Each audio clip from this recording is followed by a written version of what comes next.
Hello everyone, welcome back to one more video session. In this session, I'm going to discuss a very important concept. This video is worth the watch. I'm going to discuss about monohybrid cross. It is also called as one gene inheritance. For your examination, the question could be like this. Explain Mendel's monohybrid cross experiment with a schematic representation, or it could be like this. Explain one gene inheritance. Okay, so no need to get confused here. Very simple. Monohybrid or one gene is one and the same actually. In the previous session, I told you that for hybridization experiment, Mendel considered 7 pairs of characters. That is, we call it as 7 contrasting traits. Okay, so for example, if you take one character, that is the height of the plant. In that, there are 2 contrasting traits. That is actually one is the tall character, the other one is the dwarf character. Correct. Tall could be because of the genotypes of like if we consider alphabets, that is like capital T, that is actually homozygous 2 genes, homozygous tall, or the tall character could be because of heterozygous capital T small t gene, that is alleles. Okay, but in the case of dwarf plant, it is always small t, that is actually it is recessive character. Got it? So tall is dominant, right? Obviously there must be minimum one dominant gene. Okay, it will obviously suppress the recessive gene, whereas in the recessive character, that is the dwarf character, obviously both the genes should be recessive genes. That's what we say small t, small t. Mendel actually used alphabets to denote the factors. At the time he called genes as factors. Now we call it as gene, but at those time actually he called genes as factors. He said factor T, he said factor small t, factor capital letter T, like that. Okay, so let us see that. Let us see how exactly he conducted monohybrid cross experiment. Okay, so very simple. Okay, as I told you that he selected Pisum sativum plant. Particularly, he selected 2 Pisum sativum plant, one with a tall character, other with a dwarf character. The tall character which was selected by the Mendel was pure breed or pure line. You know the meaning of pure line. Even the dwarf character, that is the dwarf plant, was also a pure line or the pure breed. That means actually the genes within each plant is retained from generation after generation. There is no mixing up of any foreign genes. Okay, that means actually the crossing has taken place within the same plant for generation after generation. So that is the thing. Okay, so let me just draw the diagram of a plant first. Here let us consider this plant is a tall plant. Okay, tall pea plant, and this is a pure line. So let us just name it as capital T, capital T. That means actually there are 2 genes, that is a pair of genes, that is alternative forms of the gene, that is called as alleles. So these are actually allele. This is one allele, this is the other allele actually. Okay, you know that how exactly they are present within the chromosome. If I consider a diploid chromosome or diploid cell, obviously what you see is you see homologous chromosome must be there in a plant because this plant is diploid. Correct. So this is actually the locus where capital T is present. This is actually the another chromosome's locus where another capital T is present. So this is it. So during the formation of the gamete, obviously they separate, right? So one chromosome containing capital T will go into one gamete, another chromosome containing capital T will go into another gamete. That's it. Very simple. Nothing else. Okay, so here we'll draw a flower. Okay, so this is the flower. Okay, and yeah, we'll put the gynosium and androsium here. You could see the stigma here. Okay, we better use white color for stigma. So this is the stigma, and the remaining 4 are the anthers actually. Okay, so let us he consider one plant as the male plant or father, male plant. Okay. Another plant. Okay, here I said it is actually a tall plant. Okay, we say tall plant. Let me just write it is homozygous tall plant because the gene present within this particular tall plant is capital T, capital T. He used the English alphabet to denote that. Okay, homozygous tall. It is a pure line. Okay, let me just pure line. Okay, then I'm going to draw another plant here which is dwarf, which is also a pure line. Okay, let me just draw its flower also. Okay, so this is the flower where the white thing is the gynosium, and he removed the anthers. You know that the removal of anther with the help of the forceps is called as emasculation. Then actually he covered this flower with a plastic bag. At the time butter paper was not there, he just used a plastic bag to prevent unwanted pollination action. That's it, to prevent cross pollination.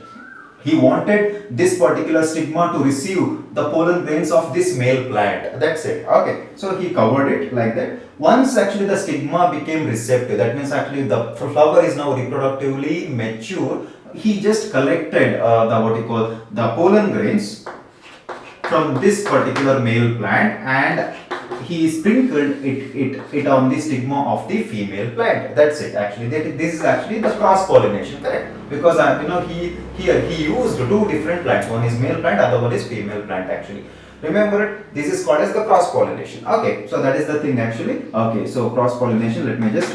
This is homozygous dwarf. Even we can just denote this as small t, small t. You know the reason why I have written small t, small t. That's it. Okay. So now, due to this crossing, he actually, okay, I forgot to tell you that he considered these two plants, that is male and female plants, as parental generation 1. That's what I have written here, parental generation 1, P1. Okay, so obviously now you know that actually when actually the pollen grain actually falls on the stigma, you know that the gametes will be released into the plant, everything, that is pollen pistil interaction, whatever it is. The possible gametes from the male side, let us just assume that this is actually the male gamete. Let me just write two male gametes here. The one male gamete will receive capital letter T, other male gamete will receive capital letter T. That is actually the probability, because obviously the homologous chromosome, they split. As a result, homozygous genes also split and they actually enter into different gametes, correct? That is the thing. Here also same possibility. Okay, one gamete will have small t, other gamete will small t, but he did not know anything about it actually. It is just now we know about it. Okay, then actually after crossing, actually he got the seeds. Okay, he collected seeds. These are all the seeds actually. Okay, so you know that after fertilization, you know that the ovary will develop into fruit, as well as the ovule will develop into the fertilized ovule will develop into seed. Actually, he collected the seed. Okay, then actually he sown the seeds. And after that he raised the seeds in the plant, in the the patch of land actually near to his monastery. Okay, so after actually rising, he could notice that all the plants which was raised from these seeds, okay, were tall. All the plants were tall. Okay, all the plants were tall. Okay, actually inside this plant, if we know the genotype of this. Okay, if this capital letter gamete, let us assume that this gamete actually fertilizes this or fuses with this, obviously the possibility of getting the zygote is this, correct? Capital T, small t. Obviously that particular plant will be taller itself. If this gamete, the same male gamete, fertilizes or fuses with this, obviously the zygote will have the genotype, that is capital T, small t. Even if you take this also same. Even if this gamete fertilizes, fuses with that, then obviously like this. That means actually all the plants in the first generation, due to the crossing between male and female or parental crossing actually, okay, what you get is, you get all tall plants. Okay, so he observed whatever the plant he actually got from these seeds, the result of crossing, right? The seeds he collected, from that actually he got all the plants which were taller. Okay, so all plants were taller, and he just named it as F1 generation. The meaning of F1 here is the filial generation. That is generation number. What is the generation number? Here actually obviously it is the first generation due to the crossing between male and female plants. Obviously it is called as filial generation number 1. If he crosses these tall plants or these F1 plants with some other plants, obviously that is actually he gets seeds, right? That seed, if they rise into plant, obviously then it should be called as F2 plants. That is filial generation number 2, like that. Okay, so here I forgot to tell you that even he wrote, this is gametes. Okay, you can also write like G1, that is gamete number 1, gamete number 1. Okay, this is the gamete number 1, you will understand it. Okay, so P1 you have to write, G1 you have to write, F1 you have to write. This should be in order. Okay, done. Actually, he collected around like many what you call seeds. Then actually I said like he put it in the soil and raised them, and after that he got all the plants which were taller. Then actually he crossed this particular plant with the same plant, in the sense like I'm talking about self pollination. Okay, he did not allow cross pollination in this case, but where he conducted cross pollination in the parental 1 stage. Here actually this is parental 2 now. Whatever the tall plants we got it in F1, he crossed. For example, if I draw the flower here, okay, you know that he simply put the cover. Okay, in the sense like he just put a plastic bag on that particular bisexual flower that allowed, and obviously it could look like now clistogamous flower, that is the flower is closed. Okay, and obviously like there is no chance of cross pollination. Obviously it will go with the self pollination itself, that is called as selfing. Self pollination, selfing, obviously. So because of this tall plant, let us assume that this is actually the male, that is anther, this is actually the what you call gynosium. Okay, so during the anther, the gametogenesis, obviously you know that the possibility is this: the two gametes will be produced, one gamete will contain this, other gamete will contain this, whereas in the case of gynosium also same, correct, two gametes with the different alleles, correct. Okay, you could see here. Now after actually selfing, he got around 1064 plants in the F2 generation. After selfing these taller plants of F1, he got around 1064 plants. Out of 1064 plants, for his self price, around 767 plants were tall and around 264 or 65 plants were dwarf.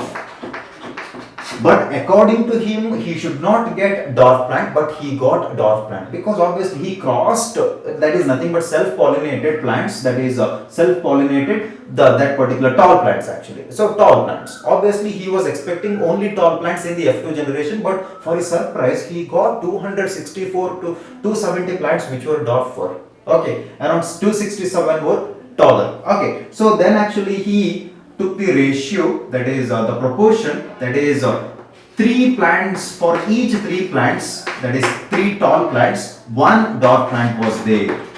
Okay, so this is actually the conclusion he got from this experiment after selfing. So now you can easily understand. This is actually the phenotype. The phenotype means the tall character, which you could see it from outside. Okay, the plant, whether the plant is taller or dwarfer, that is the phenotype. Okay, so same way he just observed that plants actually out of 1064 F2 generation plants, 767 plants were taller, whereas 264 plants were actually dwarfer. So he could draw the phenotypic ratio, that is 3 tall plants and 1 dwarf plant. Actually you can also do it actually out of 767 tall plants and 264 dwarf plants. Approximately it is 3:1, 3 tall plants and 1 dwarf plant. But what is exactly the genotype of it? Okay, so genotype of it can be easily identified using a mathematical kind of a square which is called as the Punnett square. We'll write here. I'm going to erase this and I'm going to rewrite it. Punnett square. So what is this Punnett square? The Punnett square is actually a graphical representation which is used to denote or identify the genotypes, okay, unknown genotypes which is formed due to a genetic cross actually. So it is a graphical representation to know the genotypes of the offsprings. It could be F1 offspring or F2 offspring, doesn't matter, which is actually a result of cross. The cross means like cross. It could be like cross pollination or it could be self pollination, whatever it is. So let us see with the help of the Punnett square. So I'm going to erase this. If this question is asked in your examination, what you have to write? Simple. You have to write the theory part first, then actually you have to write the schematic representation. Theory part very simple. Mendel selected 2 pea plants. One is homozygous tall plant, in the bracket write down capital T because it's a pure line, and other is homozygous dwarf plant. You have to write small t. In the F1 generation, he got all tall plants which were heterozygous. Okay. Then actually the third point you have to write, the crossing, that is actually the selfing between the F1 generation resulted in a phenotypic ratio of 3 tall plants and 1 dwarf plant.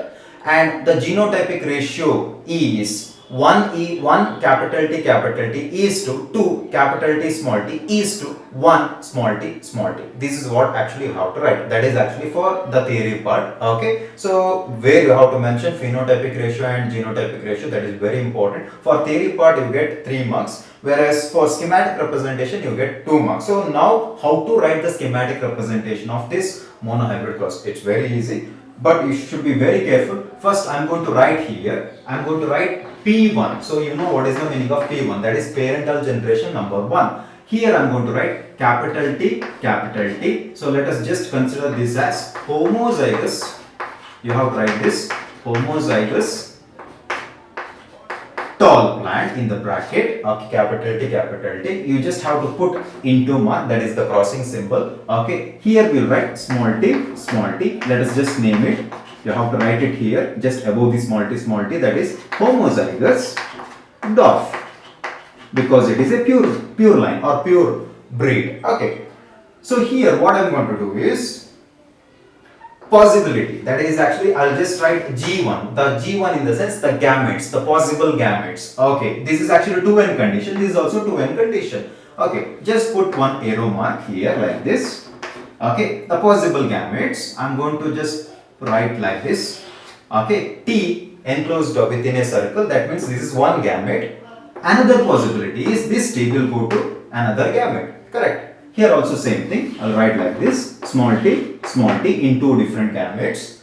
Now you have to write a Punnett square, not normally required, so we can skip that. Instead of that, we can write directly like in F1, that is the filial generation number 1. Okay, so he got capital T, small t, simple actually. Obviously you know that if this gamete fuses with this gamete, obviously you get this. If this gamete fuses with this, obviously you get this. If this gamete fuses with this, you get this.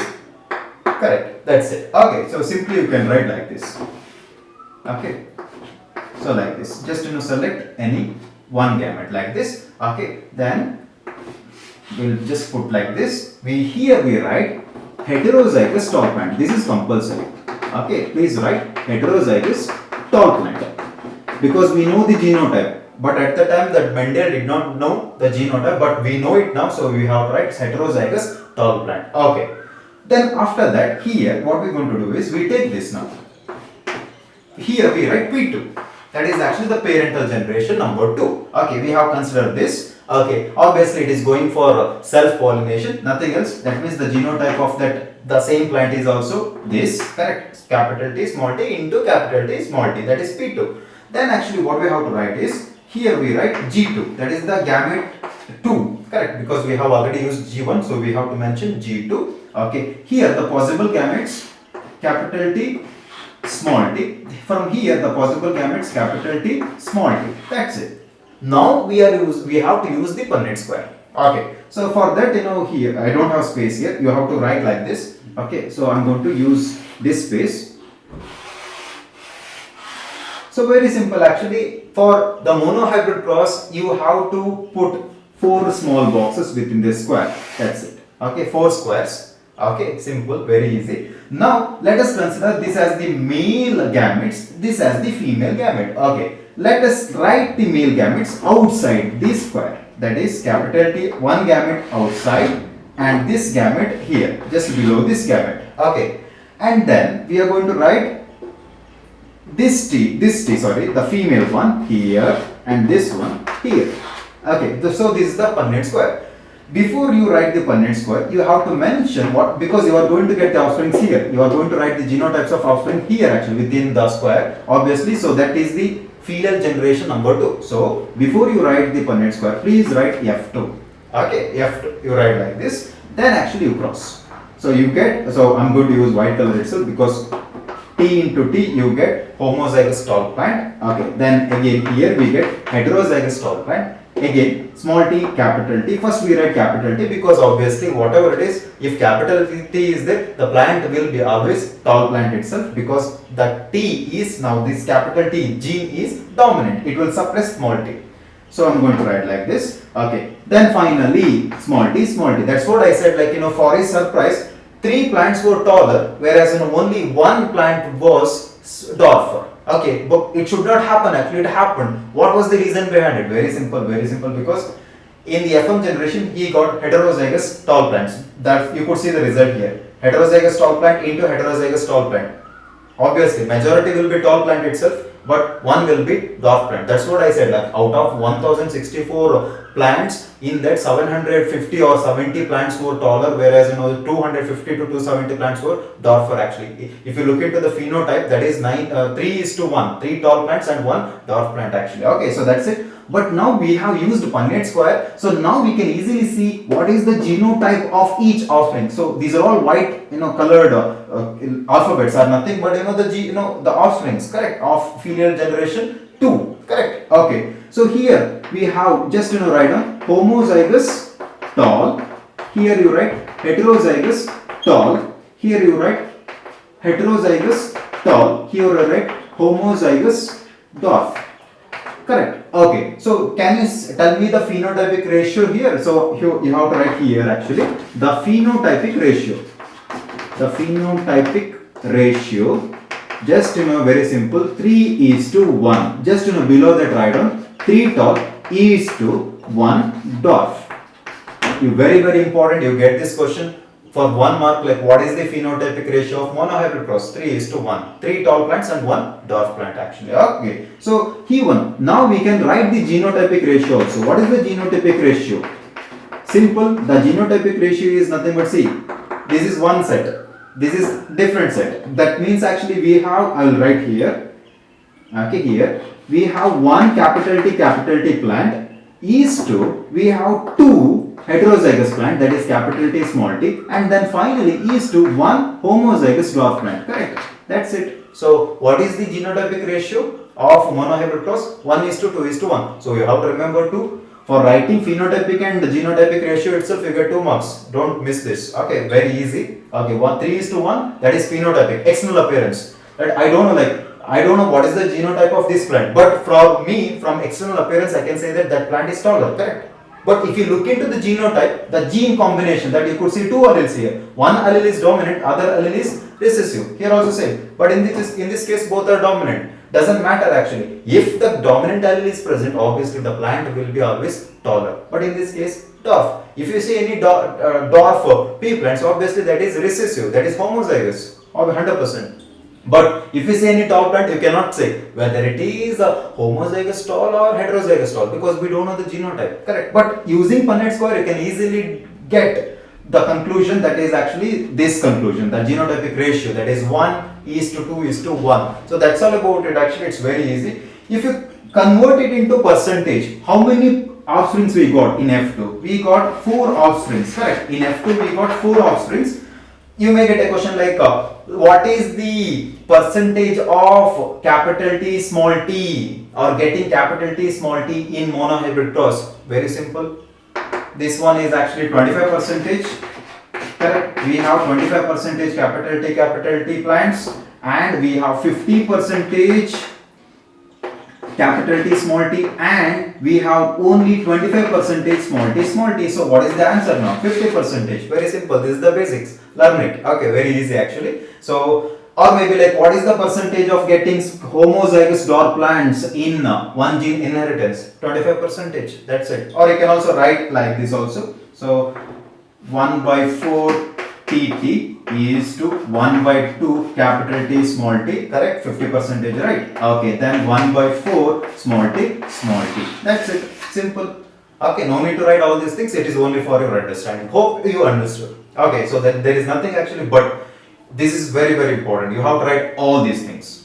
P1, G1, F1, P2, G2, F2. Then finally, don't forget to write this phenotypic ratio 3:1, genotypic ratio 1:2:1. As we go further, the phenotypic ratio and genotypic ratio of different experiment varies. But one thing to remember, that I have considered only one character, that is the height of the plant for this monohybrid cross experiment. Even you can do your own experiment. For example, you can consider, let us say like the seed shape. You can take one character out of 7 characters. You can consider one character, that is seed shape. You can do it by yourself. Actually, very simple. let us assume that what is the dominant character in or trait in seed shape, that is actually round, correct? So round is the dominant and its recessive, the recessive trait is actually wrinkled. Correct. Okay. So round. So we can take that as capital R into smaller. Okay. Get the F1 generation. Obviously, you get capital R smaller. Then actually go with the selfing. You get this. Okay. And as a result of selfing, you get 4 offsprings. That is this. You get this, that is 2, this is 1, and obviously smaller actually. That's it. Very simple, right? So that means actually you can select any one character within that 7 characters which was given in the previous session, and you can do this monohybrid cross experiment. But if we go to another entirely different concept, that is out of Mendel's genetics, the phenotypic and genotypic ratio may vary. Got it? Within the Mendel's concept, obviously the genotypic and phenotypic ratio is same. That is this 3:1, 1:2:1. So that's all about from this session. So tomorrow we are going to talk about the test cross, which is also very important.